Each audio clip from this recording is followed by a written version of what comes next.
좀 근거가 될 필요가 있겠다는 생각이 들었던 것이 각각 개인이지만 말씀을 따라서 이렇게 인도받았던 것이기 때문에 우리는 그냥 인도받은 것처럼 보이지만 사실은 이미 선포된 말씀에 의해서 일어나시는 일이거든요. 그런 것이 좀 확인이 될 필요가 있다는 생각이 들어서 메시지를 좀 다시 한번 정리를 해야 되겠다는, 그리고 이걸 공유를 할 필요가 있다는 생각을 하게 돼서 메시지로 본 237 선교를 자료로만이라도 좀 보고를 드리면 좋겠다 싶어서 그렇게 순서를 넣었습니다. 그래서 짧은 시간이면 되겠습니다. 제가 한빛RPC에서 경험한 것은 기회가 될 때 우리 목사님들께도 보고를 드렸던 것처럼 저희는 그냥 현장 사역에 인도를 받은 것처럼 보였는데 알고 보니까 10년 전에 이미 우리 지역 현장에다 메시지를 적어놓으셨더라고요. 근데 그 메시지가 떨어질 때는 전혀 안 들려요. 그냥 눈물 콧물 짜는 은혜 받은 말씀만 갖고 있었지 뭘 하라고 하는 미션에 대해서는 전혀 잡지 못했었어요. 근데 10년이 지나가지고 현장에 시스템이 깔리면서 보니까, 그리고 메시지를 딱 듣는데 10년 전 메시지가 듣는데 전도자를 통해서 이미 말씀을 다 해놓으시는 거예요. 그때 제게 굉장히 충격적이었고 메시지를 받는 자세가 완전히 바뀌어지는 그런 기회가 되었습니다. 그래서 역시 다민족 선교에 관해서 현장에서 인도를 받고 있지만 분명히 선포된 말씀이 있을 것이다 라는 차원에서 정리를 좀 했습니다. 28쪽에서부터 나와 있는 것은요, 선교대회 선교 총국에 있는 내용을 조금 요약을 했고, 메시지 부분은 제가 좀 넣고 해서 이렇게 선교 총국에 일어났던 흐름과 그다음 메시지를 좀 읽어보는 것이 필요하다 생각이 됐어요. 우선 97년도에 선교대회, 렘넌트 대회, 그 다음에 산업인 대회, 3개 메이저 대회가 다 97년도에 시작이 됐습니다. 그러고 보면 이제 우리가 딱 20년을 지내고 있는 것이죠. 그리고 초창기부터 나왔던 메시지들이 전도의 문, 선교의 문, 선교 현장과 전략, 시대의 파수꾼, 치유와 렘넌트, 전도에 성공하는 선교사, 목사. 이 메시지가 지금 어디로 타깃을 하고 있는가를 조금 살피시면 흐름을 읽을 수 있습니다. 선교사가 가져야 할 힘. 기존에 나가있던 선교사님들이 어느 날 복음을 받았기 때문에 선교사님을 중심한 메시지가 나올 수밖에 없는 것이죠. 그러다가 이렇게 좀 바뀌어지기 시작한 게 크게 7차 2003년도에 공동체 선교라는 메시지가 나오면서 인원이 확 불어나요. 그 앞에까지는 많아야 300명이었는데 이때 17,000명이 37개국으로 에서 17,000명이 잠시체육관에 모이는 크게 커진 모임이 된 때가 이때였고요. 이때 공동체 선교라는 메시지가 나오지게 됩니다. 그러니까 단순히 그 선교 현장에 계시는 선교사님들에게 주어지는 메시지가 아니라 전체가 선교의 메시지로 가지는 이런 시간표였던 것 같고요. 그것이 그 다음에인 8차 때는 우리 잘 알듯이 2004년도에 그러니까 이화순 총무님도 얘기하셨죠. 12개국 14해외 지역에 1,000 전도 캠프. 그때 왜 1,000 전도 캠프라고 하는가 이렇게 생각을 했거든요. 지역도 14지역이고 나가는 사람 숫자도 뭐 그런데 했는데 각 나가는 사람 자체가 캠프라는 거예요. 그래서 1,000 캠프라는 그 메시지를 우리가 받고 나갔던 게 공동체 현장 선교 시대였고요. 그리고 공동체 선교를 위한 교회연합, 그리고 알듯이 선교 시대를 열자. 그리고 열 권역이 아까도 얘기됐었죠. 출범했던 게 11차 2007년도였습니다.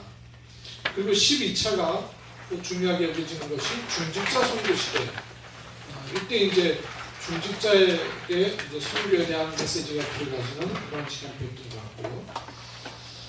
그러면서 동시에 2009년도부터 다민족 선교국 수련회가, 이때 다민족 선교국은 주한 외국인 사명자가 주로였죠. 지금으로 말하는 다민족 선교의 개념보다는. 그리고 삼응답의 근본 해결. 2010년도에는 미국에서 언약의 여정 공연이 되었던 문화선교였고요. 그 다음에 중요한 때가 15차 2011년 대회였던 것 같습니다. 그때는 중요한 줄 몰랐었습니다. 그때 참석도 했었는데요. 그때는 이게 얼마나 중요한지 몰랐었어요. 근데 이때 메시지가 선교 패러다임을 새롭게 하자는 말씀이 나왔었거든요. 그러고 보니까 2011년 이게 7월이었는데요. 아까 강성교사님 얘기했습니다만은 강성교사님하고 저도 이제 그 현장에 갔다가 공항에 단속된 게 2011년 6월 3일이었어요. 쫓겨난 날이 6월 3일이었단 말이죠. 그 다음 달에 선교 패러다임을 바꾸라는 메시지가 나왔었는데 그런 인지가 제대로는 안 됐었죠. 지금처럼 이 촉각이 세워져 있었으면 캐치가 빨랐을 텐데 그때는 그냥 당황돼갖고 하기는 그때는 이제 나오고 나서 비자가 안 받아질 거라고는 그때는 아직 비자 신청을 안 했었기 때문에 중국 계속 들어갈 수 있을 거라고만 그냥 생각을 했었죠. 근데 이제 메시지는 선교 패러다임을 새롭게 하자라는 말씀이었어요.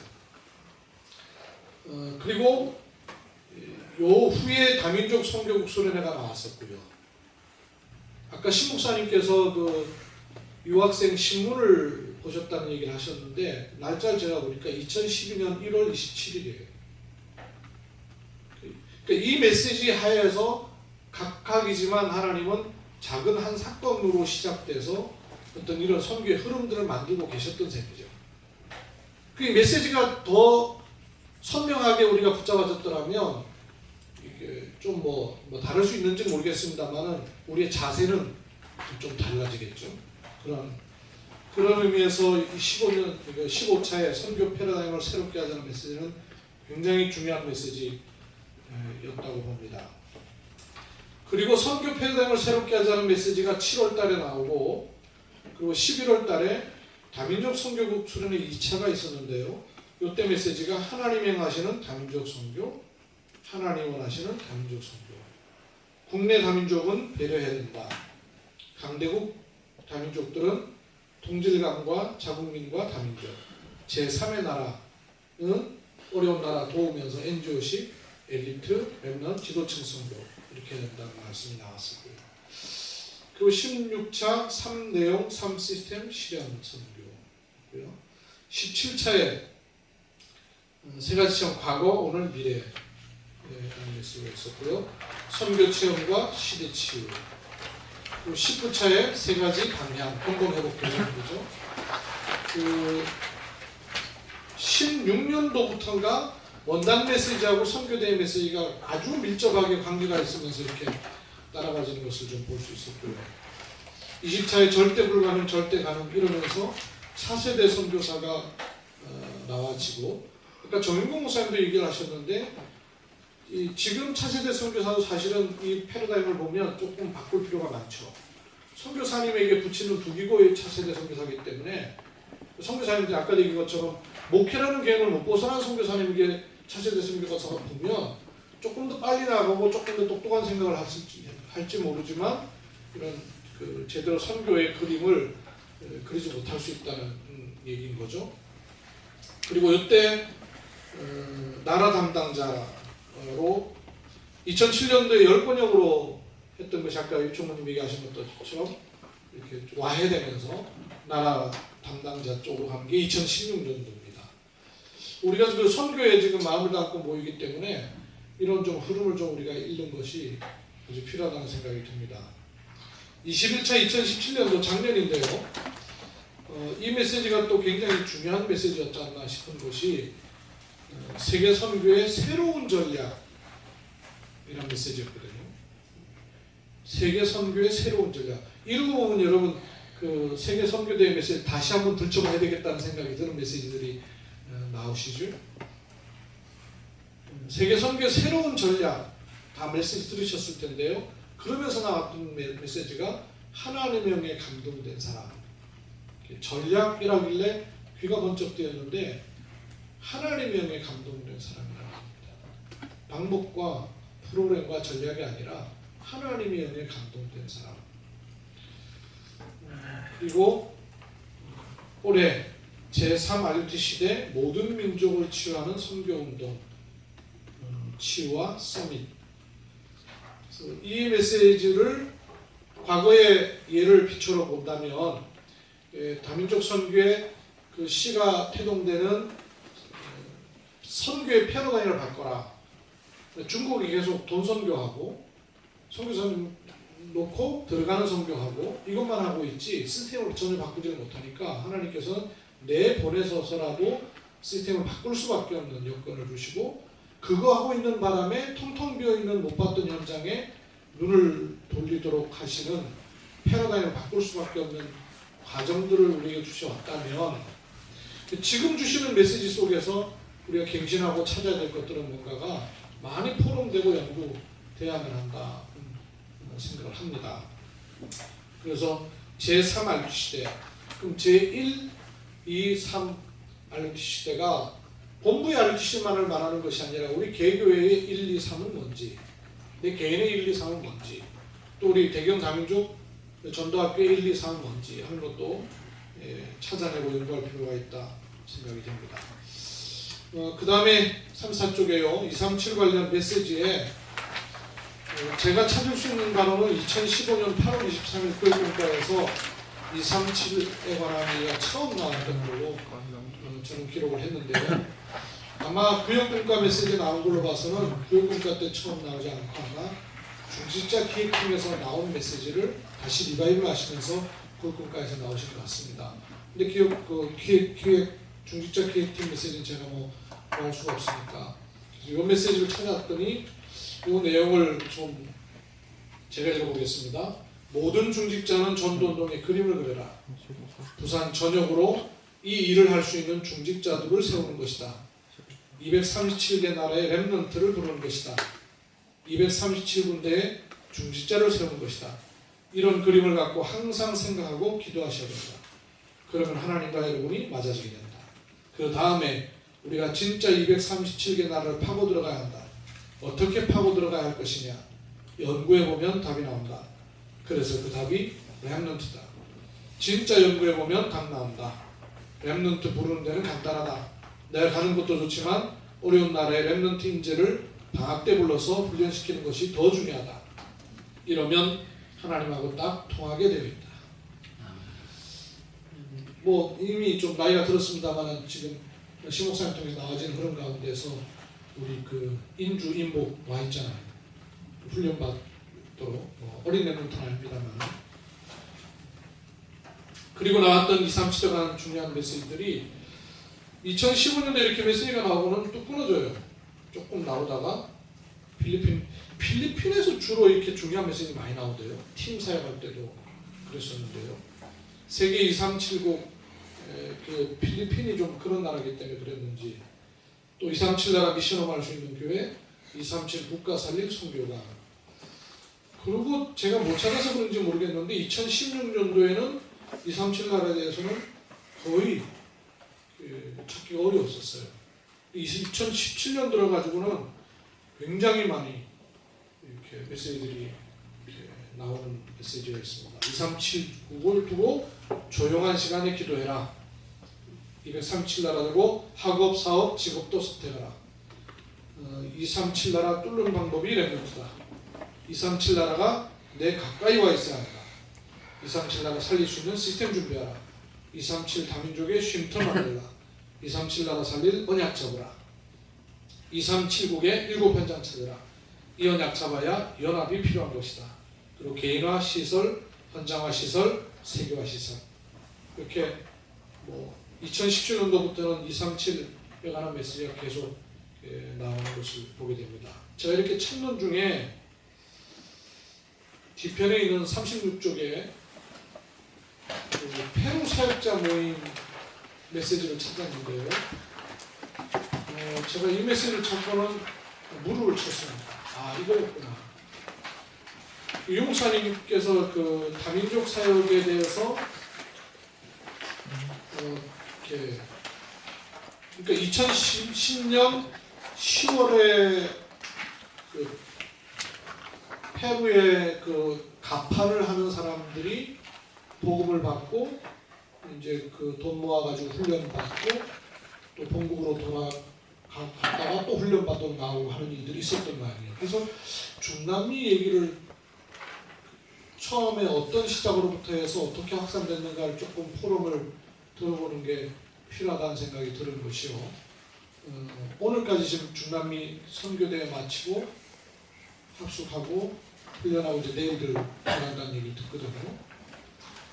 그런 흐름의 시작이 되는 게 이제 페루 이 사람들의 모임이었던 것 같아서 이 사람들의 모임이 어때서 어떤 고리가 있었는가를 조금 들었으면 좋겠다는 생각을 좀 제가 하게 됐고, 왜 그러냐면 이때 그 나온 메시지가요, 그 소론의 조금 밑에 보면요, 지금 많은 다민족이 있지만 페루 사역이 가장 활발하게 일어나고 있다. 또 페루 쪽에서 제일 많은 사람들이 오고 있다. 그러면 우리도 차를 빠른 차로 갈아타야 한다는 말이다.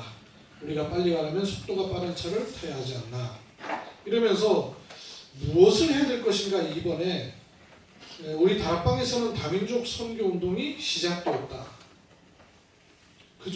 그런 중에 페루 전도 운동이 일어나고 있다. 그러면서 한 얘기가요, 근본, 내용, 방법 세 가지를 얘기했는데 우리가 이걸 깊이 좀 생각하고 계속 그려나가야 될 것이 아닌가 하는 생각을 합니다. 근본에 대해서 페루를 본부화해야 된다. 페루 선교를 하는 것이 아니라 되도록 하려면 페루를 본부화해야 하는 것이다.